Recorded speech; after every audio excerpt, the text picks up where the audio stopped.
Okay.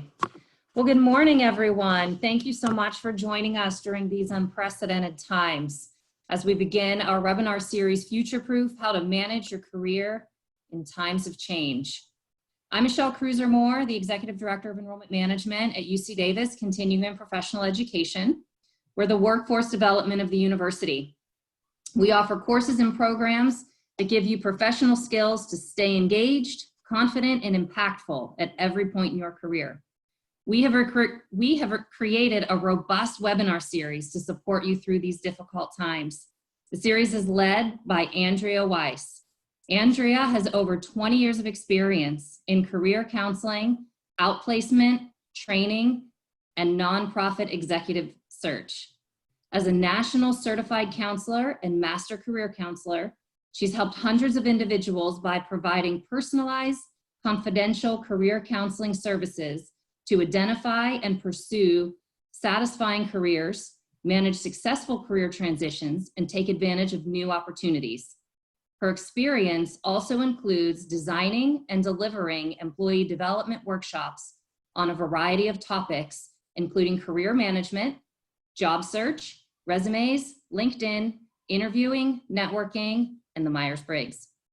Andrea has provided career counseling and consulting training services for a variety of notable clients, including UC Davis, Apple, Los Rios Community College District, Sacramento County, and many, many, many more. We're excited to have her here with us today. Welcome, Andrea. Thank you. Thank you very much. And thank you everyone for joining us, and welcome to the first of our webinar series. I'm really looking forward to not only today's webinar, but hopefully you'll be able to join us for the subsequent webinars, which we'll be doing every Wednesday for the coming weeks. So if you haven't signed up for those already, we'll have some information at the end that tells you how to go about doing that. So today's topic is career resilience in turbulent times.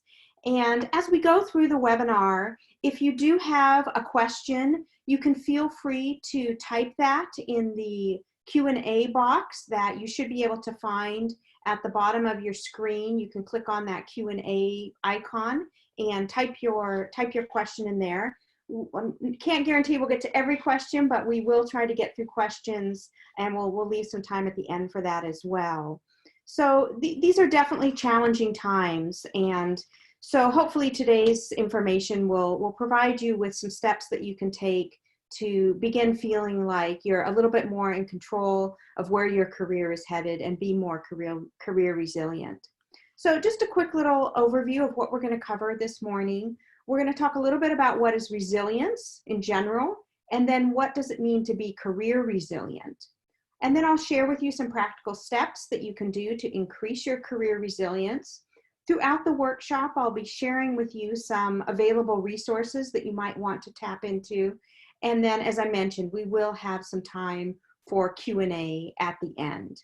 But throughout the workshop, feel free to type your questions in the Q&A box. Joe from Continuing and Professional Education at UC Davis will be monitoring that Q&A box so that he can feed me questions as we get towards the end of the workshop. So just a little bit about resilience in general. Resilience, it's not the same as stress management, although having stress management skills can definitely help you feel more resilient. But resilience is really the ability to recover from or adjust easily to misfortune or change. And boy, you can't get any more change, I don't think, than what we're dealing with right now. And the whole world is dealing with this change. So we're all feeling probably a little bit off kilter and definitely trying to adjust to this new normal. The words that I really want you to focus in here in this definition of resilience are the words recover. So it's about not ignoring the change, but being able to take it in and recover and adjust to that change. So those are very important pieces of resilience. So being resilient, this change is definitely, as I said, unprecedented, and it came on very rapidly. But I'm guessing it's, for most of you, it's not the first time that you've had to deal with an unexpected disruption in your life. So I just want you to kind of think about, maybe you can jot down a note to yourself or just think in your own mind and reflect for a moment. What's given you strength or helped you get through past challenges when things were unexpected or there was a disruption in your life? Oftentimes we ask ourselves, how will I get through this?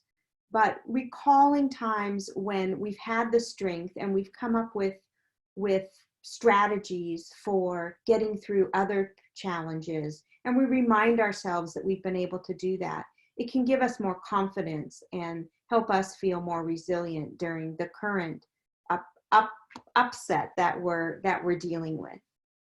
The other thing I want to say is to remind you to be gentle with yourself.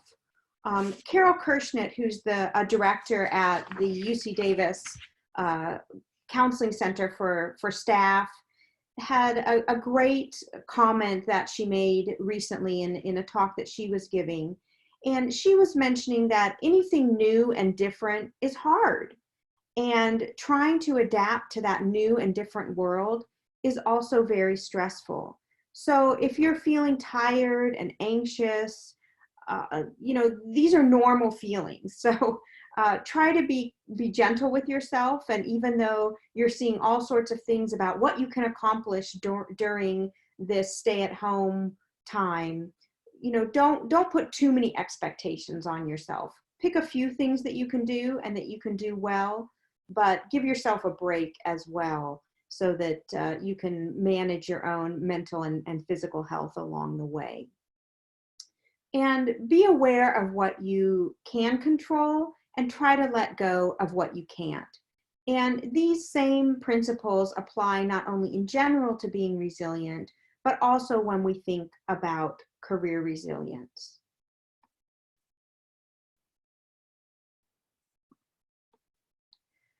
When we do feel in control, that boosts our resilience.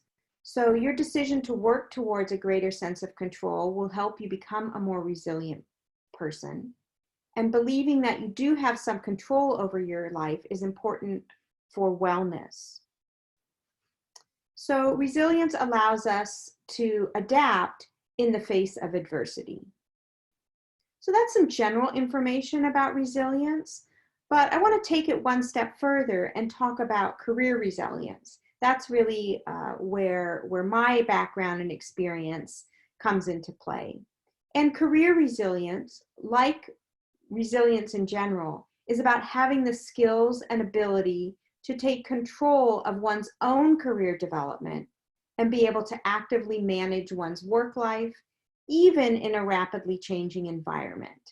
And of course, the environment that we're in right now is changing more rapidly than I think many of us have ever experienced before. But it's really about taking control of our own career development, really grabbing the oars of that boat, and rather than just letting the water and the current take us where it might, to decide where we want to go and do the things that we can do to steer ourselves in the right direction. So I want to launch a little poll here for some of you who, and one of the things I want you to do as we go through these webinars is to practice with the Zoom, with the virtual capability. This is a safe place to do it. You're not being interviewed for a job, so this is a nice place to do it. So if Joe can launch that poll perhaps. And there it is. Hopefully you're seeing that. And just ask, at this point in time, how career resilient do you feel? Are you a mighty oak able to handle whatever comes your way? Are you a sturdy tree with a good root system, but maybe some of the branches are a little bit weaker than others? Or are you that newly planted sapling that's easily blown over by any tiny breeze?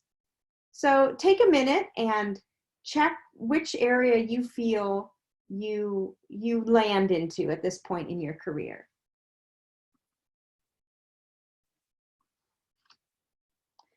And I'm going to keep moving through the workshop, and you can reply to that poll, and when we have the results, we'll share it with the group.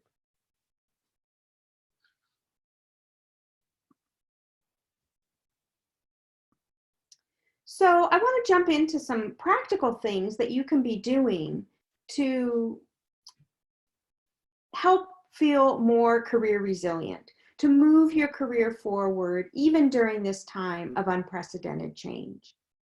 So first thing I want to mention is to perform in your current role. And some of the ways that you can do this are to communicate. And I really should say communicate, communicate, communicate. Communicating is one of the most important things that you can do when we're in this current time. While we're all, I would think most of us at least, are working from home, so we're more removed from that everyday interaction, that casual interaction that we might have with our supervisor or coworkers. So communicating with regular updates, with what's happening, with the status of projects, with questions that you might have, and supporting others. But take the opportunity to communicate. Maybe your group is having a weekly staff meeting, so certainly that would be a more formal place to communicate. But take the opportunity to communicate at other times during the week to make yourself visible and let people know what you're up to. Also, engage your supervisor and colleagues in conversation. Talk to them about how they're doing, how they're coping, what challenges are they facing, idea sharing. We're all trying to figure out how to do this new normal. And so it can be a great time to show your creativity, to show your resourcefulness, and to be a resource to others.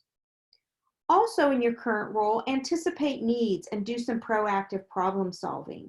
Some of the hierarchy is being broken down, and the idea that, well, that's not my job, I don't need to worry about that problem.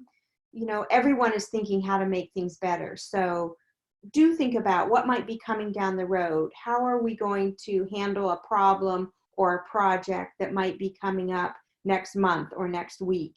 And what ideas do you have for that?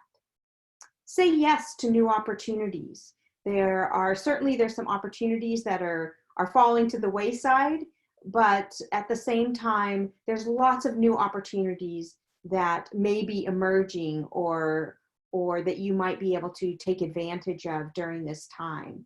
So say yes to those new opportunities. It's a chance for you to build skills, to gather accomplishments, to stretch your capabilities a little bit. Another thing you can do is offer to help.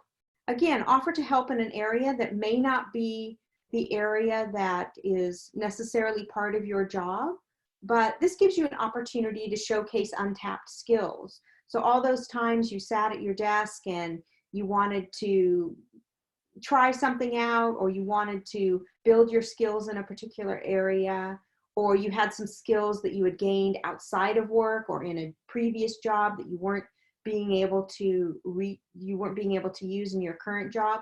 Now might be the time to say, hey, I have the ability to do X, and your employer may be able to allow you to help out on a project where that skill may be valuable to them. See problems as an opportunity to grow. Again, if there's a problem, think about creative solutions.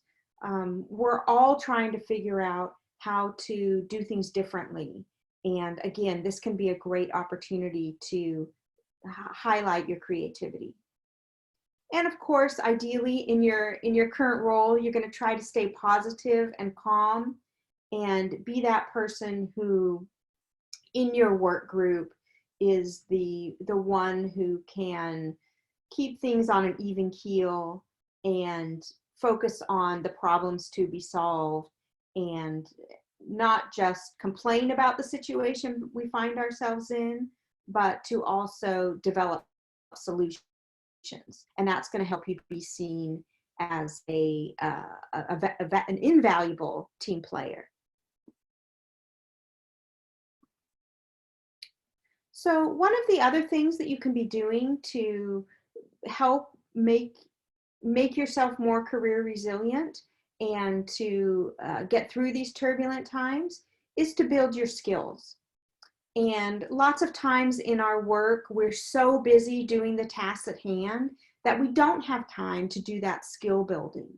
But now may offer you the opportunity to do that, because I know some people are definitely working more than they were before, but some people do find that they have a little bit more time on their hands.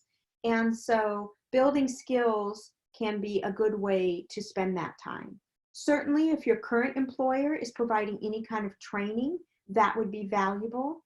And it might be training about your job tasks themselves, or soft skills, or even just training about the new virtual world of work that we find ourselves in. And those are going to be important skills to have as well. Another way to build skills is through LinkedIn Learning. And I know down the road, we're probably going to be offering some webinars on LinkedIn. So we'll get more into depth on that. But LinkedIn does have a lot of learning that you can access there. Of course, UC Davis Continuing and Professional Education has wonderful training that's available and certificates really across the spectrum to both upskill your current skill set or to reskill yourself if you're finding that you need to look at maybe making a career change. And the offerings through UC Davis Continuing and Professional Education, of course, are very high quality. They combine that academic focus with instructors from industry who are experts in their field. So definitely check out their offerings. I know they've moved a lot of stuff online, so to a virtual format. Some things were already in virtual format, but some of the other things they have. So be sure to check that out as well. And I know many of you are alumni from their courses, so I know they do a great job. Coursera, Udemy, and even the Ivy League schools are also providing training. In some cases, they're providing it for free, or at least an introductory course for free. Of course, Google and YouTube, you can learn anything on Google and YouTube, from how to fix your dishwasher to things that are more work related. But especially if you are trying to figure out how to do that one little thing in Excel that you should be able to do, and you've never had a chance to take the time to figure it out, Google or YouTube, I'm sure, would have a little video you could easily watch and gain that skill. Check out your professional associations. Professional associations that may be related to your field, oftentimes they have continuing education that they offer, either for free to members or for a fairly affordable fee. Sometimes not always too affordable, but those are things that are available. I know from my own professional association of the National Career Development Association, I'm getting emails all the time now about webinars that they're offering. The company that puts out the Myers-Briggs, which I'm certified to offer, they've been sending out free resources and having webinars almost weekly to help those of us who deliver that service come up to speed on how we can do some of those things virtually. So your professional association can be a fantastic resource for building your skills. I want to mention one real specific thing, which is Toastmasters, which some of you may have participated in. It's an opportunity for you and a great resource for improving your public speaking skills, very highly regarded. And there are virtual versions of Toastmasters.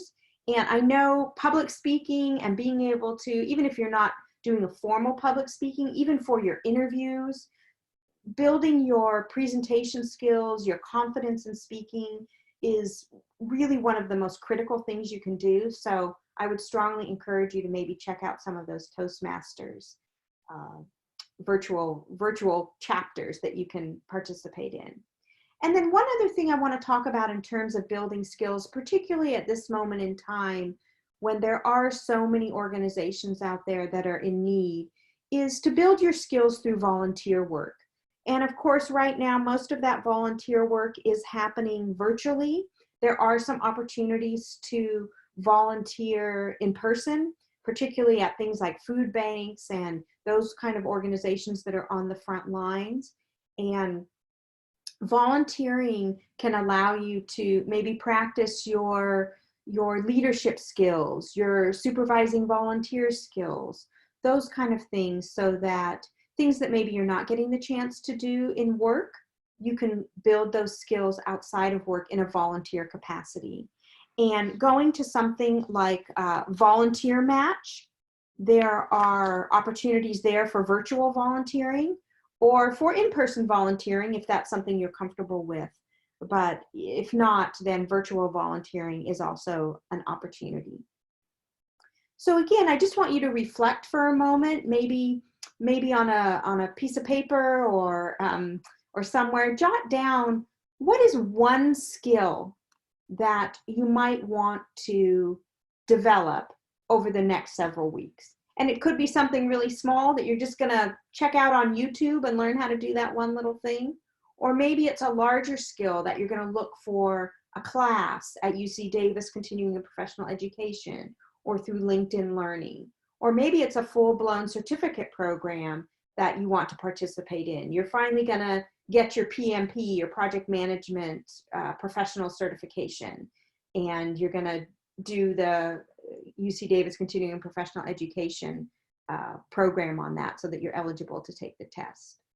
But make a note about one thing, just one skill that you'd like to develop. So skill building is important, but really I think one of the main things you can be doing during this time to help make yourself career resilient is to expand and nurture your network. Having a strong professional network is really the secret sauce, if you will, of career resilience. As you may have heard the statistic, 80% of all jobs are found through networking, and that is definitely a proven statistic. But even if you're not looking for work right now, or you don't plan to look for work in the near future, you're happy in your current position, expanding and nurturing your professional network is going to help down the road. It's going to help you be a continuous learner. It's going to help you with your skill building. So during this time, some things that you can do to expand and nurture your network is to reestablish relationships. So perhaps some of the relationships, the professional relationships that you haven't talked to someone for a long time, or, oh yeah, there's those people you met at that conference a year ago, but you haven't connected with them. Well, now's a perfect time to connect with them. We're at this moment in time where people are feeling a little bit isolated in many cases, and they're eager for connection. So even though you might feel like, well, gosh, I kind of let that slide for a while, but now would be the perfect time to reach out and say, hey, just wanted to check in and see how you're doing. And I think too often people think about networking only as it relates to job search. But again, you don't really want to just start tapping into your network when you're looking for a job. That's where it becomes kind of awkward, because you're just saying, hey, I'm looking for work, as opposed to, hey, I just wanted to touch base, see how you were doing. And then if 3 months, 6 months, a year down the road, you are looking for work, then your network is warm. You're not just trying to reestablish it at that point. So reestablish those relationships with people that you used to be in touch with. Again, fully utilize LinkedIn's capabilities. It is just a massive, happy place for people who want to network, and especially for introverts who maybe don't like to go to networking events and walk into a room of 200 strangers. So LinkedIn can be feel a little bit safer, especially, as I said, for introverts. Another thing you might do to expand and nurture your network is to serve on a cross-functional or cross-department team. And again, during this time when people are trying to figure out exactly how to make things work with whatever services and products their organization delivers, lots of times organizations are setting up those cross-functional or cross-department teams to do problem solving. So jump in on one of those, and it gives you a chance to meet others that you wouldn't necessarily come in contact with all the time. Another thing I want to recommend is to be live in Zoom meetings. Now, I know this one, you can't be live, but you know, with several hundred people on the call, it's a little hard to do that.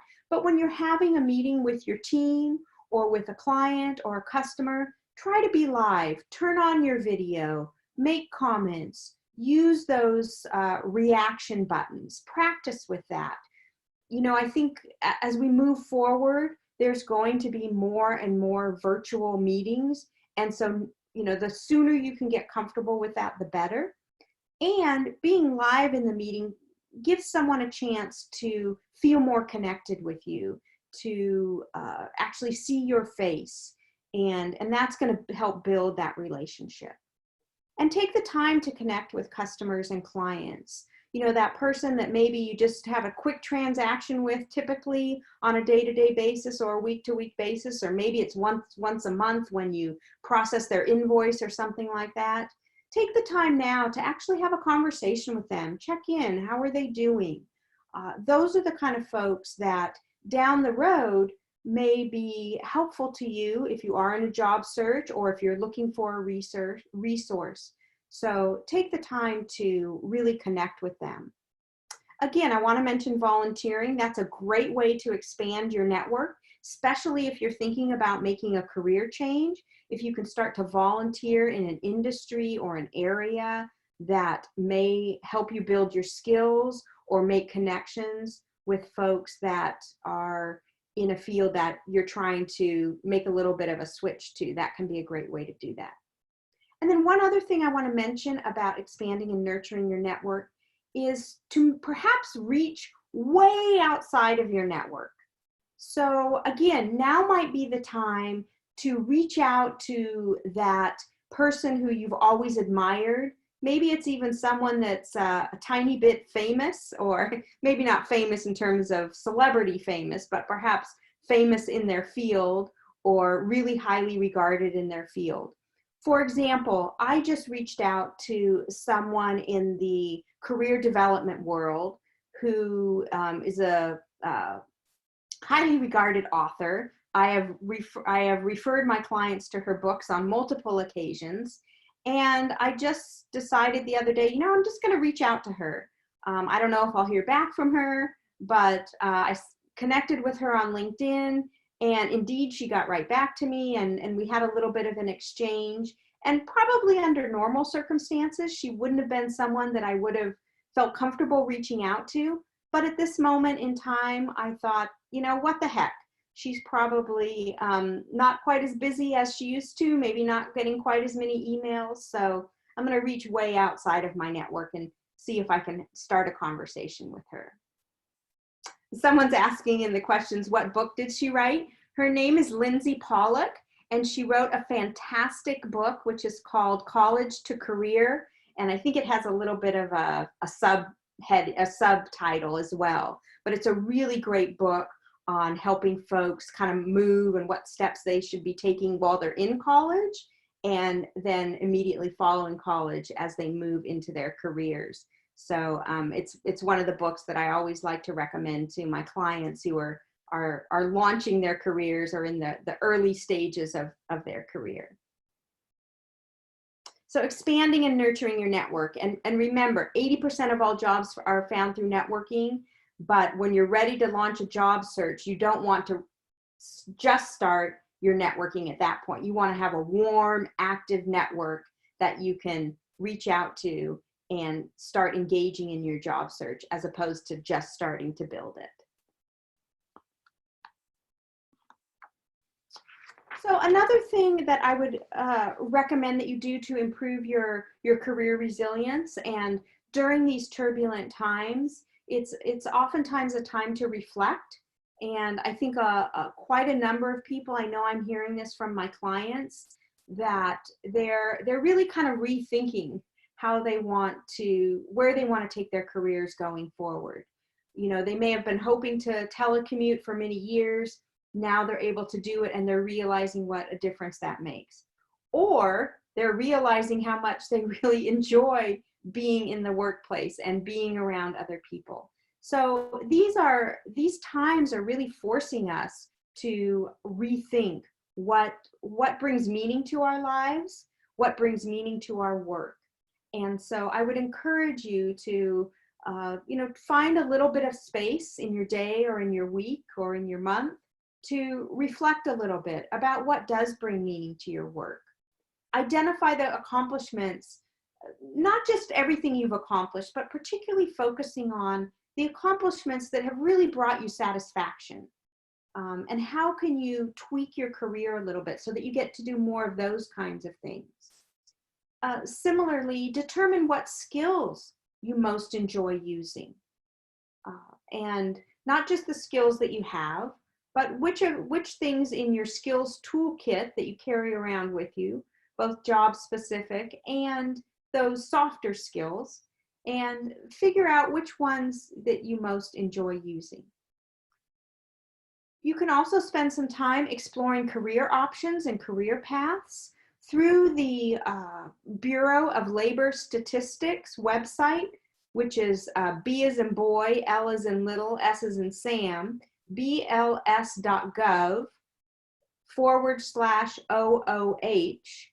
which is the Occupational Outlook Handbook. You can look up all sorts of different careers.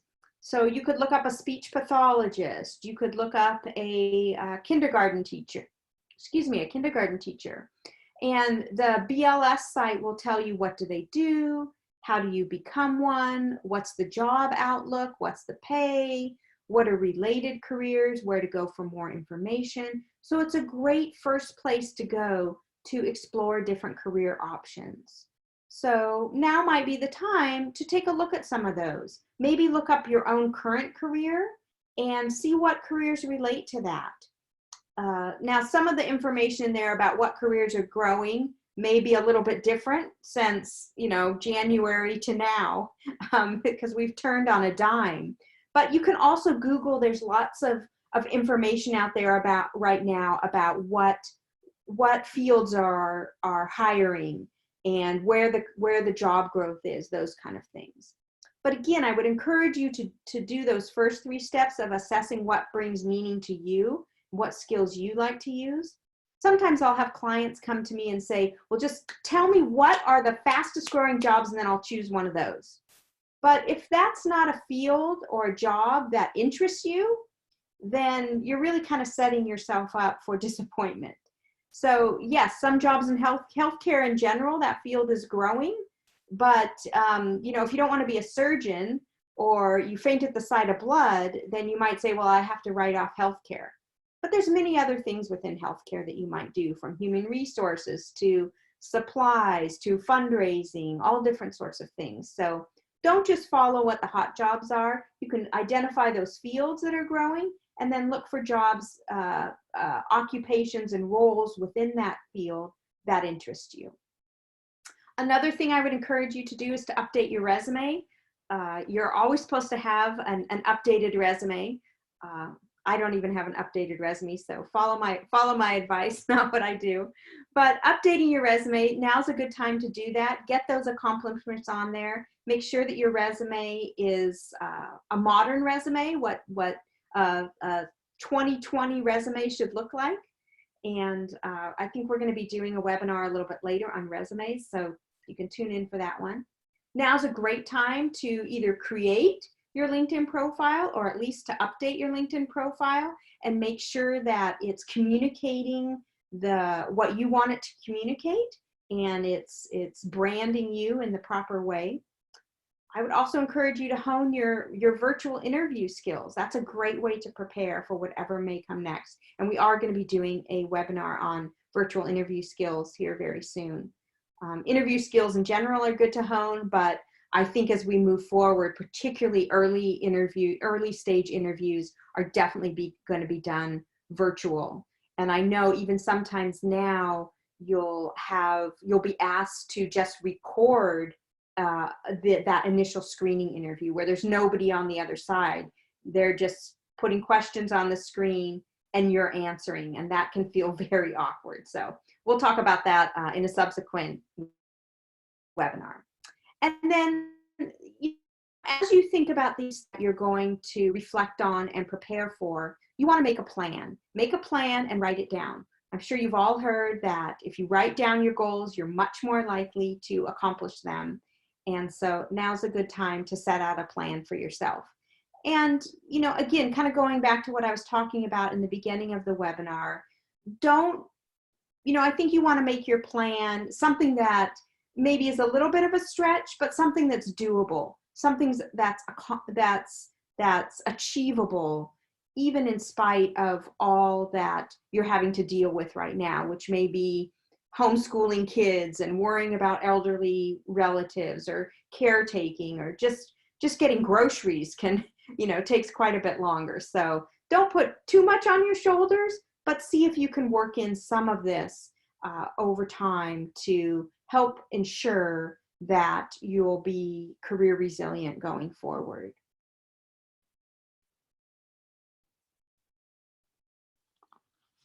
So I'm just seeing a question here in our question box about,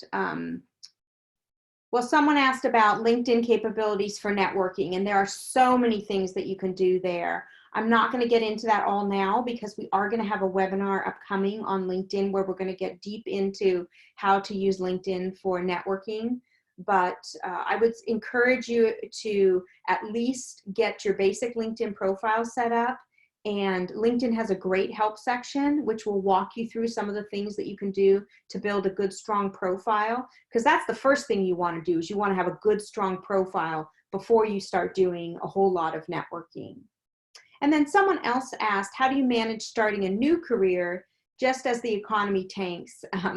Yeah, that is a challenge. But again, remember that 80% of all jobs are found through networking.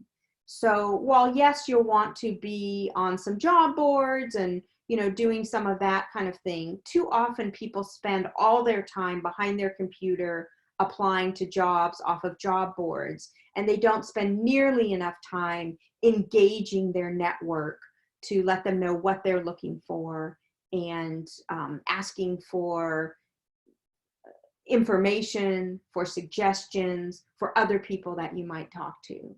So again, I would say, just as there's a lot of things that you can do, and we can't get into them all today, but I would say, that information that I shared with you on building your network is one of the best things you can do to begin launching into a new career, even during these tough times.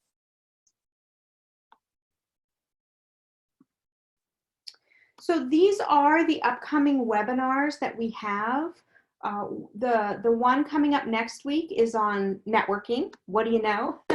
So again, I would encourage you to listen to that. We're going to get a little bit deeper into networking. We'll talk a little bit about social networking, but talk about networking in general and some of the best practices, techniques for that, and even how those of us who are more introverted can feel comfortable networking. And then the following week on May 27th, my mom's birthday, we're going to have a webinar on maximizing LinkedIn for the job search. So again, we'll get deep into LinkedIn. And then on June 3rd, we're going to cover acing your virtual interview, which I think is definitely probably going to be the standard for at least the foreseeable future. And then on June 10th, we're going to talk about accomplishment statements and using those accomplishment statements as success stories, both on your resume as your bullet points, in interviews, a little bit longer descriptions of examples of things that you have accomplished, and maybe even on your LinkedIn profile. So we'll talk about that. All the webinars are going to be from 11 to noon, and you can register for those like you did today. I would encourage you to spread the word. We want to have as many people on here as possible, and let them know about this wonderful resource that UC Davis Continuing and Professional Education is providing. So I know that I'm looking at the question and answer box. We've got a couple of things in here. Someone else talking a little bit more in depth, or asking for me to speak a little bit more in depth about how to set up your network. Again, we'll get into that in a little bit more depth next week, but certainly some of the things that you can do is to begin to create a list of those that you might network with. Certainly, you might start with family and friends. Those are probably the most comfortable for us to start connecting with. But then you can build beyond that to perhaps people that you're currently working with. You might also reach out to people who you used to work with or at organizations that you used to work with. Certainly reaching out to your alumni network, so people who went to your same college or university or even your same high school, connecting with those folks. Again, people that are in your similar profession. Professional associations are a great place to network, and following those organizations or joining that group on LinkedIn is another great way to begin expanding your network. I see another question here. Can I get a list of great volunteer websites? Yeah, so there's a few things that you might look at there. As I said, Volunteer Match is a great one to take a look at. That's and you can sort in there by geographical area or by sort of interest area. So that's really a key one. You can also look at go to a website of an organization that you're particularly interested in, the YOLO Food Bank or the Sacramento Food Bank, or something along those lines, and look at their website.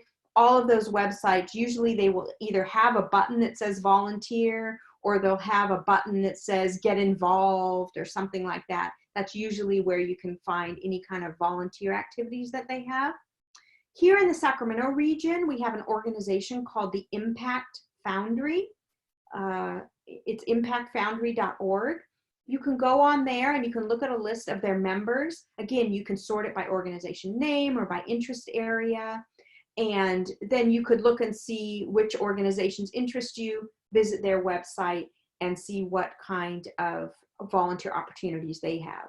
And if you're joining us from outside of the region, I know I saw some folks on there from Boston, which shout out to Boston. That's where my oldest son is. So hopefully you guys are safe and sound out there. But most states, most larger regions, larger urban regions will have some kind of organization like the Impact Foundry, like we have here in Sacramento, that will be a nonprofit association, that kind of thing. And again, you could visit them to see about volunteer opportunities. I can't encourage you enough to volunteer, both for skill building and for broadening your network. Usually if you volunteer for something that you're passionate about, you're going to find like-minded people there. And those are the best people to be networking with, are like-minded people, because those are going to be the folks who are probably going to be doing the kind of work that you're going to be interested in doing. So hopefully that answers your question about volunteer stuff. Someone is asking here, will resume building be discussed? Yes, we are. I think after this series, I don't want to get too ahead of myself, but I think we may be offering another series. And in that second series, I believe will be covering resumes. So yeah, that's resumes, cover letters, putting together your references. That's a very hot topic. And so we will, I believe, be discussing that down the road. Oh my goodness, someone's saying they're in France. Boy, I feel so honored you're joining us, because I'm guessing it's the middle of the night. So thank you very much. How wonderful. Someone joining us from Europe. That's terrific. See, and that's just an example of how the networking now, really, you can go very broad, because people they're eager to connect. They're eager to have that, even though we can't actually, touch or shake hands, they're eager for that human to human connection. So don't be afraid to reach far outside of your network. Someone's saying, what's the probability that one can get on the job training to learn something new? I think that at this moment in time, it's a little bit more of a possibility, because again, I think as we are all trying to figure out, some of the hierarchy is broken down a little bit, because as organizations or teams are trying to deal with issues, deal with how to solve things, they're open to ideas from anyone who might have those. And so I think, again, it gives you the opportunity to either volunteer and say, if nobody knows how to do something, or nobody, there's a project that needs to be taken on that, gosh, we never had anybody who had to figure out how to do that before, that now we're having to figure out how to do. Take the opportunity to say, gosh, I don't really know how to do it either, but I'll volunteer to tackle that for the team.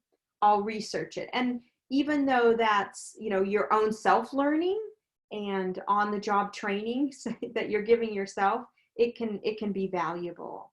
So, I think that going to your current employer and asking to learn things that are going to be of value to the organization and that may be new because of the current situation we find ourselves in, such as, if you're in the human resources field, asking to get some training or to be able to sign up and maybe have the organization pay for you to get a little bit of training on how do you virtually interview? How do you virtually hire? How do you virtually onboard? How do you, without ever having that person come into the office, get them started and involved in your culture? Those kinds of things can offer the possibility of you requesting, hey, I need to learn this and I need that training. So I think that there are resources out there, depending on your organization and that kind of thing, to, maybe get some of that on the job training. Especially, as I said, if it's going to help you be more valuable to the organization going forward, given what this new world entails.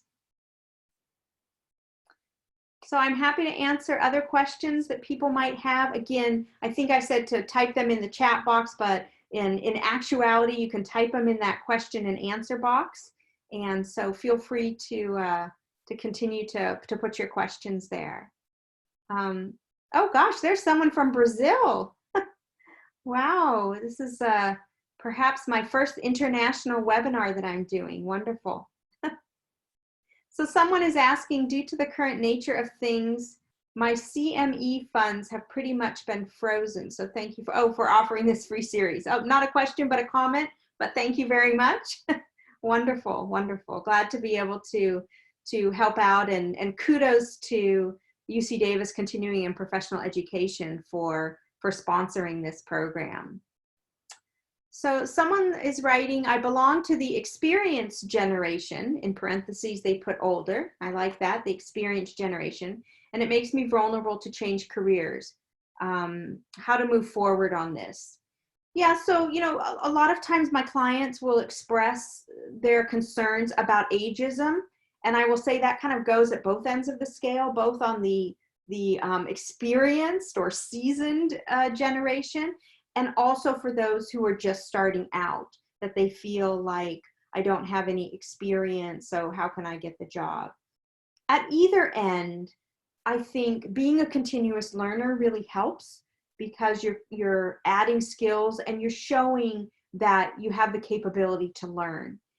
And even before COVID-19, but I think even more so beyond this, the skills of being adaptable, to being a continuous learner, to being up to date with technology.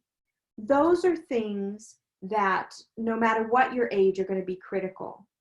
And in terms of being at the more experienced end of things, certainly there's things that you can do in regards to your resume and your LinkedIn profile, in terms of, how far back do you go on your resume, so that you can kind of control that, not putting dates on your education so that someone can't quickly figure out exactly how old you are. So there's, some little practical tips and best practices you can do, but really it's going to be more about, are you up to date?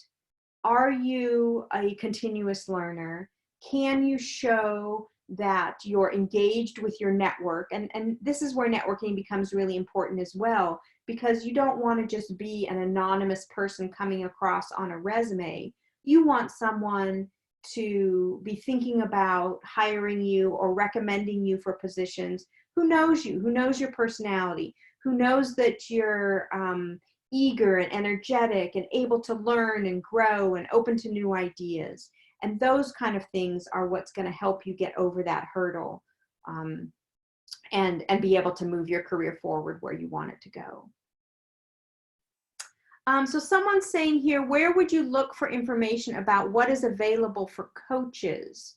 So I need a little bit more info there on what you mean by coaches. Are you talking about life coaching? Are you talking about soccer coaching? A little bit more info there would be helpful for me to answer that one. Someone is asking, do I anticipate a widespread hiring freeze to some degree? You know, I think that is yet to come. I shouldn't say that's yet to come, like it's inevitable. You know, I think the jury is out on that, I guess. You know, this is such an unprecedented time. I don't think anyone can really predict what's going to happen. I know some organizations do have hiring freezes in place, others don't. Some organizations have had layoffs, some are furloughing with the hope that they're going to be able to hire those employees back. You know, I think it's really going to vary, but I think that, as I was mentioning, some of the things that you can do to be prepared for whatever may come down the road, the better off you're going to be. So even though you might be thinking at the moment that your organization is doing great and you know you don't think there's going to be any trouble, then you know it's still a good time to update your resume, to make sure your LinkedIn profile is up to date, to you know, again, be warming up that network so that, again, if something does happen, you're poised to react and you're not scrambling to now spend a week getting your resume up to date or reigniting your network. You know, we're all going to have to watch and see what happens. You know, in the outplacement side of my business, where I do help organizations when they're laying off either one, you know, key executive, or they're laying off a group of people. I have, you know, initially I wasn't getting much inquiry about that the first few months of this. And now in the last couple of weeks, I've started to get a few inquiries. So, you know, it may be something that we start to see. So be prepared. Oh, someone mentioned about life coaching. You know, what information is available out there for life coaches? You know, I would say that if you're certified, then, you know, definitely visiting your certification professional association and seeing what's out there for life coaches. You know, I don't know, maybe you're asking this because you went through UC Davis's Continuing and Professional Education Coaching Certificate Series, which I've heard fabulous things about. So they may have some resources reaching out to your cohort folks, that if you were in that program, and seeing what they're using. You might also reach out to your professors, you know, your instructors in those classes, and see what resources they might be using. Looking them up on LinkedIn and see what groups they're in, what they're following, what professional associations they're active in. Those would all be things that I would look to if you're looking at resources for life coaching. I don't have any specific ones to recommend. I'm not trained as a life coach. I'm trained, you know, with a master's in career counseling. So I don't have any real specifics other than those ones that I would recommend. Someone's asking about nonprofit and public sector work. Again, if you can give me a little more detail there, that would be helpful. Wonderful. Someone's asking what is considered a modern resume. So yes, we'll definitely, we won't have time to get in that too much today. We'll get into that in a future webinar, but 2 pages is not too long, depending on your level of experience. but for most professionals who've been out in the world for a while, you may need 2 pages to do yourself justice, but you want to make sure that those 2 pages are relevant. You know, again, a modern resume is going to have a summary section, it's going to have your work experience, so on and so forth. So as we come to the end here, I just want to mention a couple of things on behalf of UC Davis Continuing and Professional Education. First of all, thank you so much for attending. Thank you from me, and thank you from them. We had people from all over the world, apparently, and from all sorts of different industries, from nonprofit to higher ed to biotech to government. So it's wonderful to see that diversity. I'm really encouraged by that. Remember that knowledge is vital to maintaining a thriving career. And remember that UC Davis Continuing and Professional Education courses and programs, they give you the tools to stay motivated, confident, and impactful. They deliver in-demand skills. They offer convenient and online learning formats, which of course we need now. And they have that UC quality and credibility that you can add to your resume. So you can visit their website to find out about future workshops that I'll be presenting, future webinars. Again, we're going to be doing them every Wednesday at 11 o'clock. It's great. You can sign up right at the time we're giving them, but great if you can sign up ahead of time as well, and then you don't have to be rushing to do that and miss the beginnings of the webinar. If you do want to share your thoughts about the webinar series or recommend this to a friend, UC Davis Continuing and Professional Education does have some social media, so you can get on Facebook or Twitter. They're encouraging you to use the hashtag #FutureProofYourCareer, and that would be wonderful. So that does it for us today. Again, thank you so much for attending, and I hope that you will join us for our future webinars. And thank you so much. Have a great day, everybody. Bye-bye.